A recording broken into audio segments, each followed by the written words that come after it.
I also going back to Matt's presentation. I have a little vineyard here. I did go through the stress of whether we were going to be able to harvest as well. So I was glad they made the decision that wine is essential.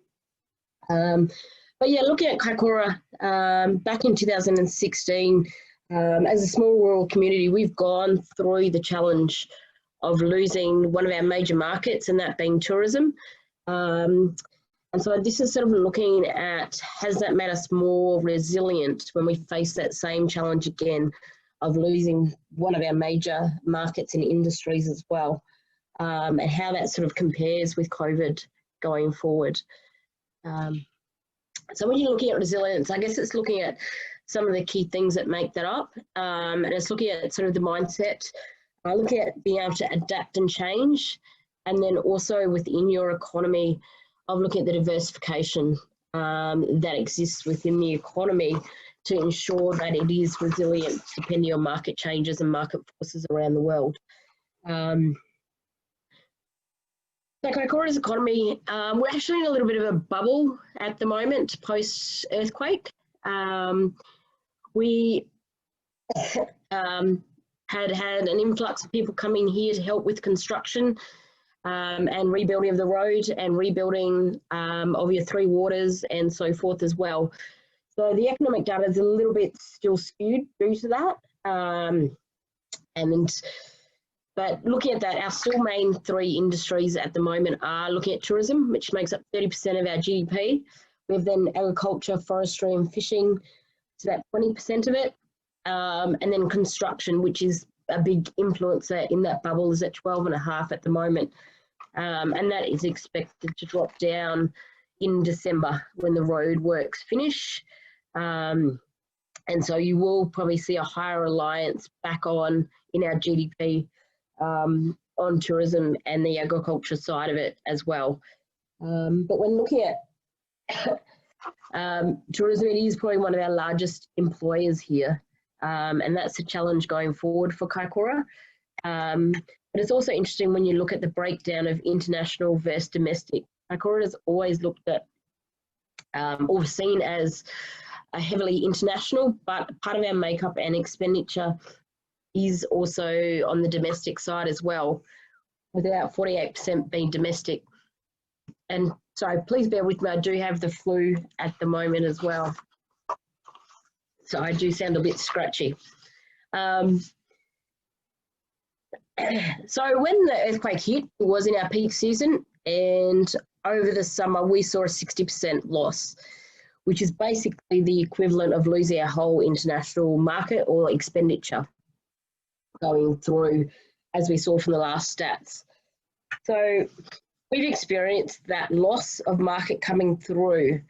However, Kaikoura at that stage did have a replacement market coming through, and that was with your construction side of things. So you had construction workers here, rebuild workers here, you had your insurance. So they were taking up the slack within your accommodation market. So they were looking at using your hotels, they were using your hospitality and so forth.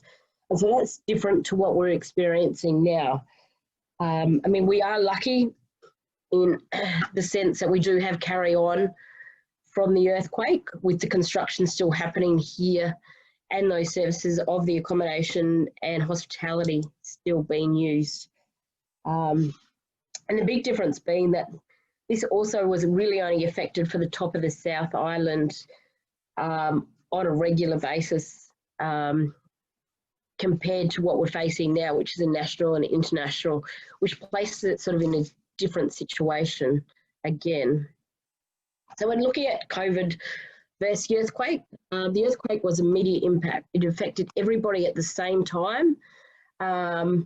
Whereas with COVID, you do see that spread over time. So for example, with our crayfish industry, they were affected heavily from January all the way through. You have seen that with some of the agricultural products. You've seen our construction, there's delayed effects. There's still earthquake rebuild going on. You've seen the tourism impacted directly. Those that were directly tied with China had a Chinese market, felt it earlier than when lockdown of the borders happened of the international markets as well. You don't see that visible damage here. The other change is that we had a lot of community support and gatherings after the earthquake, which haven't happened with COVID. You still see that high reliance on international tourism identified, and that is the same in both. Again, you've seen the same reliance on the food security and the resilience of food as well.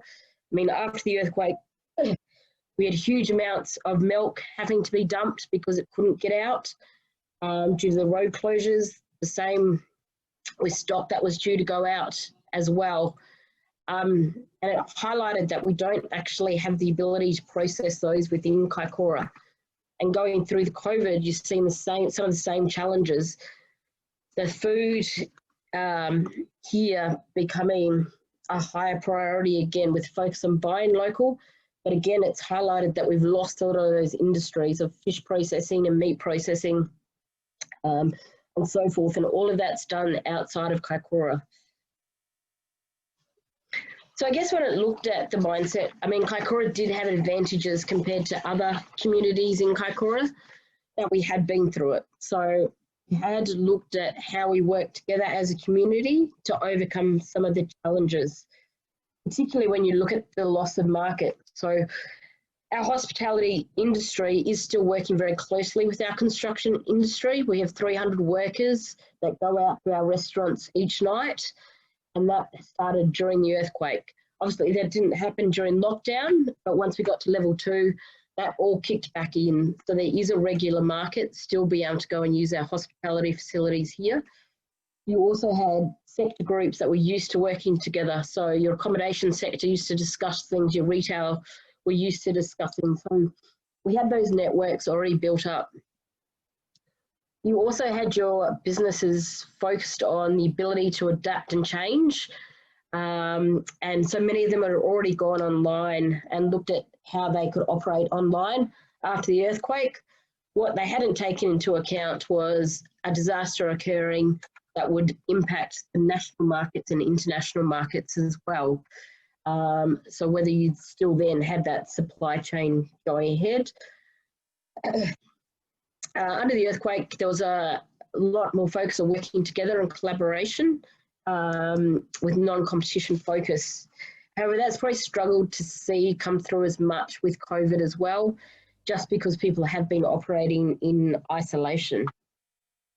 When you look at the actual outcomes from the earthquake, our tourism rebounded pretty much once the roads opened. So by February 2018, we were back to 80% of where we were. So there's a lot more assurance after the earthquake. It was about getting those roads back open, and the market was still within New Zealand. You still had that tourism market here. It was just about them being able to get to Kaikoura, which is different in this situation. And so Kaikoura ended up going back and operating as business as usual pretty much once the road was opened and there was a lot more accessibility. I mean, we still had large investment in construction and rebuild, and so that has kept the economy going. And I mean, I think the economy is sitting in a bit of a bubble, and it's about 40 million above where it usually sits over the last couple of years due to that construction and rebuild. So that was due to disappear anyway. So there is sort of a false economy here at the moment. But when you look down at comparing the business issues and the businesses being impacted both by the earthquake and by COVID, we've done a lot of surveys of the businesses and seen where their challenges exist. But they're actually very similar being around cash flow and loss of market are the two main ones. But also mental tiredness was one that definitely showed up as a big change and how that impacted people here.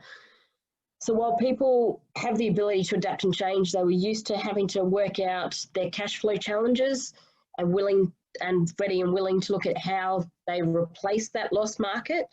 Mental tiredness actually was one that you can see increasing and continually increasing, even at alert level 1 within businesses here in Kaikoura.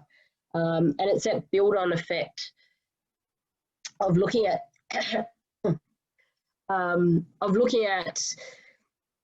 where it sort of sits.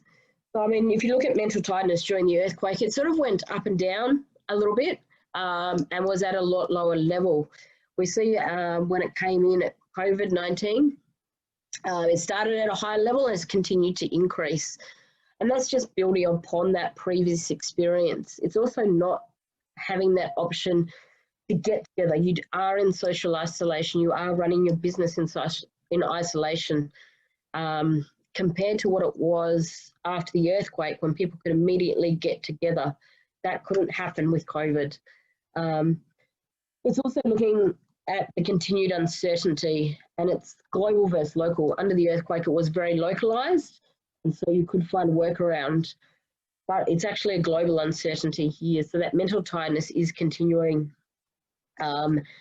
and does sort of challenge the resilience of Kaikoura businesses of just being exhausted, many of them.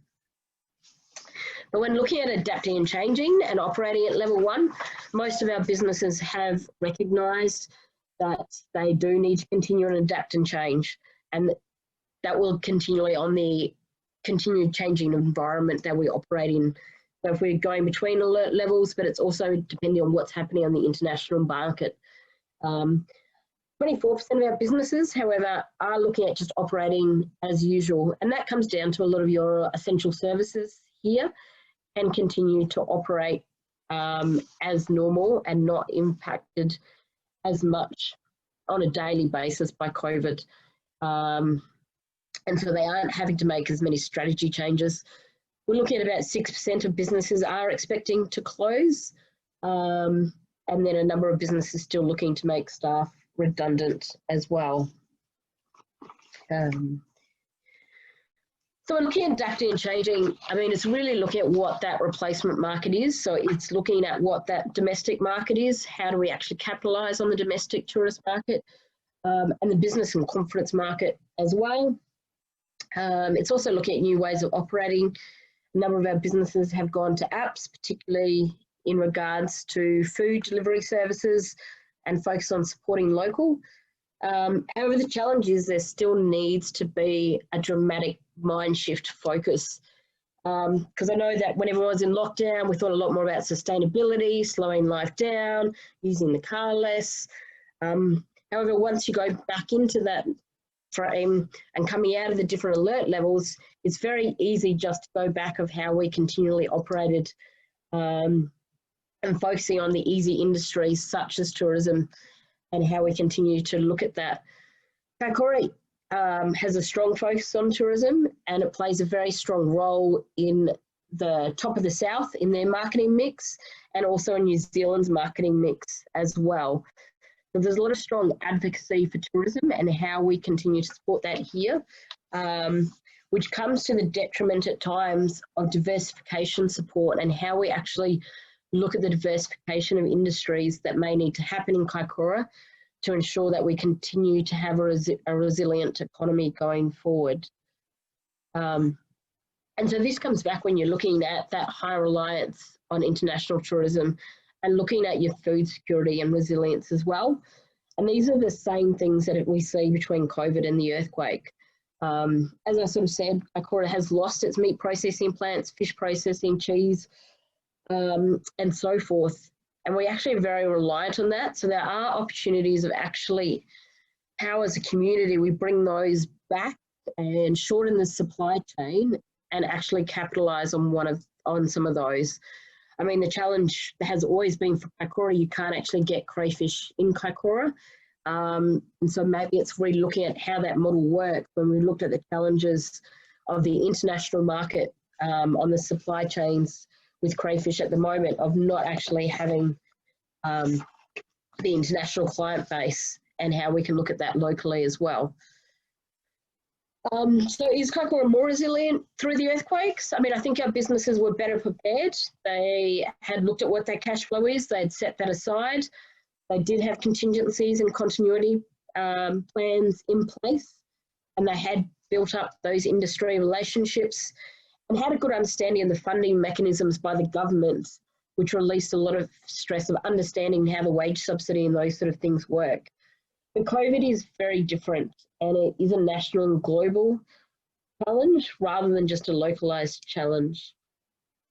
It's also looking that it's ongoing, and the uncertainty around it is a major challenge across the world. And it's also that social distancing and social isolation,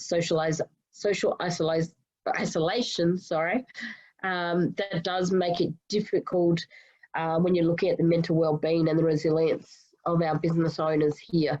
Because 25% of our business here are owner-operator, so already they're totally reliant on themselves. So I think Kaikoura could have been a better place to be more resilient. I think after the earthquake, we should have recognised that we had to do a lot more pivoting, and domestic market should be our bread and butter, with our international market always being the icing on the cake, because it is so exposed to foreign conditions and foreign markets. I think we also need to look at diversification and a stronger focus on diversification on a local economy, and also looking at how you have on-the-ground support for ongoing mental tiredness and so forth, to be able to ensure businesses can adapt and change as we go forward as well. So thank you.